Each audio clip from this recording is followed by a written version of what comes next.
পরশমণি foundation আয়োজিত অন্নপূর্ণে সদাপূর্ণে পূজার্ঘ্য। প্রত্যেক মাসে এই পূজার্ঘ্য নিবেদিত হয় যাতে সারা মাসের প্রয়োজনীয় রেশন আমরা সাধ্যমতো চেষ্টা করি এই আমাদের আরাধ্য জীবন্ত দেবতাদের হাতে অর্পণ করতে। আজকে সেপ্টেম্বর মাসের যে পূজার্ঘ্য সেটি অর্পিত হবে এবং আপনারা স্ক্রিনে দেখছেন যারা পুজো গ্রহণ করবেন তারা উপস্থিত রয়েছেন এবং উপস্থিত রয়েছেন পরশমণি পরিবারের সদস্যরাও, যারা একে একে এই জীবন্ত বিগ্রহদের হাতে, মায়েদের হাতে এই পূজা নিবেদন করছেন।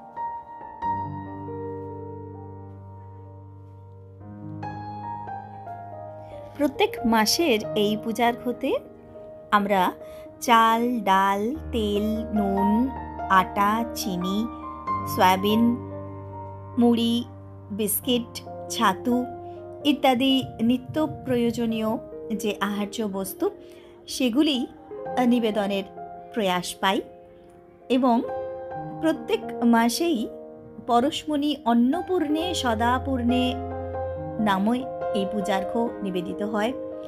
পরম আরাধ্যা মাতা ঠাকুরানীর কৃপায় আমরা আমাদের ক্ষুদ্র সামর্থ্যের মধ্যেই এইভাবে প্রয়াস পাই 10 উপচারে এই মানব পূজার। আপনারা দেখছেন সেই পূজা নিবেদিত হচ্ছে।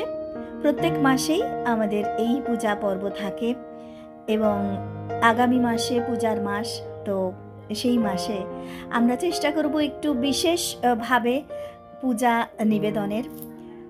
প্রতিনিয়ত এই যে 10 উপচারের পূজা, সেই সঙ্গে সঙ্গে আগামী মাসের পূজায় আরও কিছু উপাচার সংযুক্ত করে বিশেষ পূজার আয়োজনের প্রয়াস পাব আমরা অবশ্যই। এবং সকল যারা শুভাকাঙ্ক্ষী পরশমণির দূর থেকেই সঙ্গে থাকেন, প্রতিনিয়ত পূজা দর্শন করেন এবং তাদের অনুপ্রেরণায় আমরা প্রতিনিয়ত এইভাবে যে পূজা কার্য সম্পন্ন করি, তাদের প্রত্যেককে পরশমণি পরিবারের পক্ষ থেকে আন্তরিক শ্রদ্ধা, কৃতজ্ঞতা ও ধন্যবাদ জানাই। মায়ের কৃপায় সকলে খুব ভালো থাকুন, সুস্থ থাকুন, আনন্দে থাকুন এই প্রার্থনা করি। জয় মা, জয় মা, জয় মা।